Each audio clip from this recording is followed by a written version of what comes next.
Welcome to Wireless Gameplay Simple Tips, and this session is possession. Often people don't want to actually play a possession game because they think it might be boring or unnecessary or whatever. But often when I make a conscious decision to actually play possession, the game itself is very, very rewarding. And I'll just show you and demonstrate the benefits of playing possession. Now, when I play possession, I often get about 6 to 7 good chances. I mean, proper, clear-cut shots. And when you're playing possession, it can be demotivating if you concede. However, fuck that. Look at the score right now. It's 1-0 to him, and I am playing my possession. Don't think you have to rush to make the shot, because the game is 6 minutes half. It's a very long time, and if you dominate a possession and make his players sprint and run, then you will always have a good chance of grinding him out and eventually wearing him down. Obviously, at the start of a game, if you feel that your opponent is very good at containing possession, then you're gonna have to up your level, or he does not do possession at all. Don't be afraid to play it back to your goalkeeper for one, because that is what happens in real life. It's common, it's likely, and the best teams do it. Barcelona, Arsenal, Swansea, teams like that, good possession teams, they don't have a problem with playing it back to the goalkeeper. Also, I do the possession tactic, which is down and then right on the D-pad for Xbox and probably for PlayStation. It's the tactic which I press from time to time.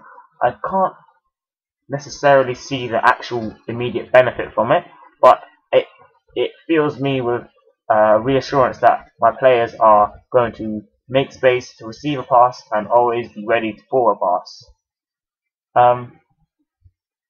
So, when you're keeping possession, you can do all your regular stuff, your skills, your extravagant passing. It's just the level of risk is much lower than what you would normally be playing at if you were making a conscious decision to play possession. Some people do have high levels of possession anyway in their normal play, but when you make a decision to up your possession level, I can't stress how many more chances you will get. Eventually, the extra man will appear, and once you make that pass to the extra man, it's up to you to then do something with it. But once you're playing possession, the extra man will always appear eventually. You just have to wait for the right moment. And I'll highlight it a few times in this video where the extra man appears. You can probably see for yourself. On the left, there's a lot of free players. In the middle, you'll eventually find one person who's ready to receive the pass. And as long as there's always one person free, you will always get a chance. This goal here, that is my centre back. My centre back went forward, joined the attack, and made the extra man. Now, the reason why he joined the attack is because I used the tactic on FIFA13 known as centre back joins attack. That is up and then right on the D-pad, and that makes your centre back, whichever better of the two, he makes a jogging run forward, not a sprint. He just jogs forward and joins the attack. As soon as you lose the ball, he goes back to his position. But through me using that, I had an extra man over as well as my 5 in the midfield, which just creates so much space. As well as that, he got forward and got involved in the attack, and because he was there, I was able to score an equaliser. Had I not done centre back joins attack, he would not have been there. Granted, it was a mistake by the opponent, but I still had to have that player there to score the goal. Another misconception about possession is that it's unsporting, or that it's unfair, or it's a dickhead thing to do. But I don't think it is, because if this is what's going to win you the game, then you are well within your rights to do it. I don't do it on purpose to piss people off, but it is a frustrating tactic to be done against you. And when someone does play possession against me, I do feel almost immediately disadvantaged, because I know I'm not going to get a lot of chances in the game. He's probably going to get quite a few clear-cut ones. I don't understand how people can't keep possession, because it just literally means don't do anything risky. Don't risk it.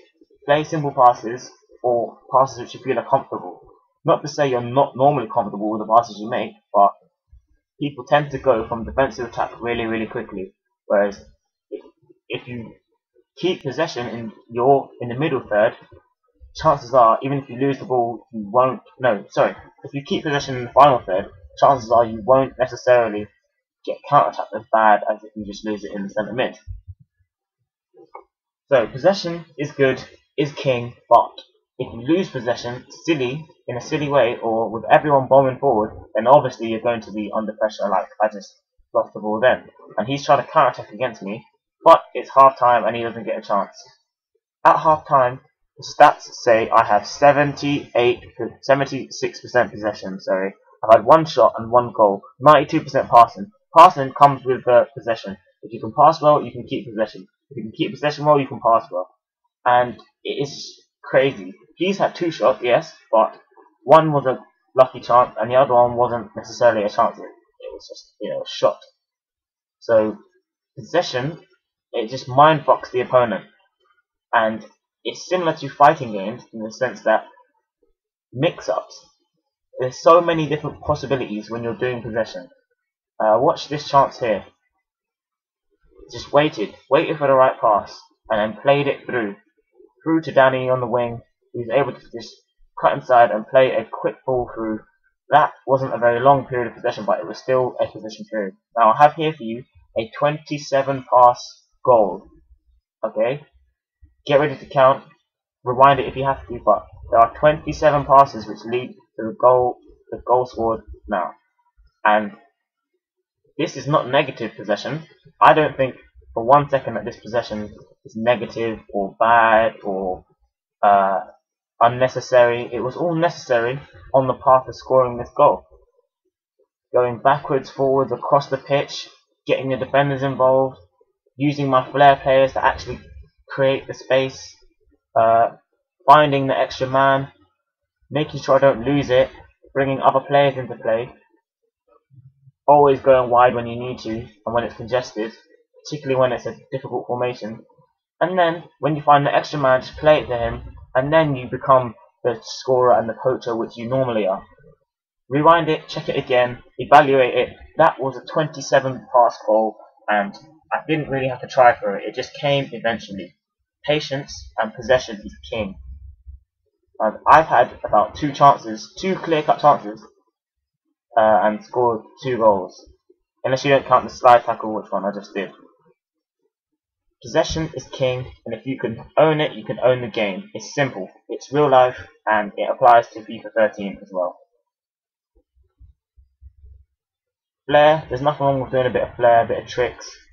As long as you don't lose the ball, it's all good.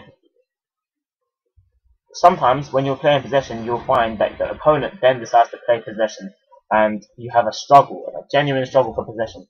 But that doesn't mean you've got to do dickhead tactics like run all the way back to your goal or keep passing it long, or I'm not sure. There's not many dickhead tactics to do, but there are a few.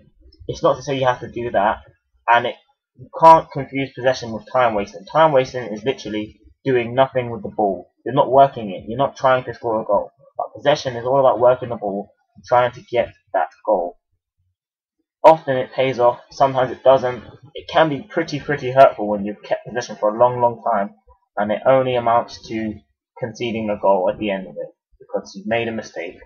But I urge you to improve your possession game because it will reap dividends.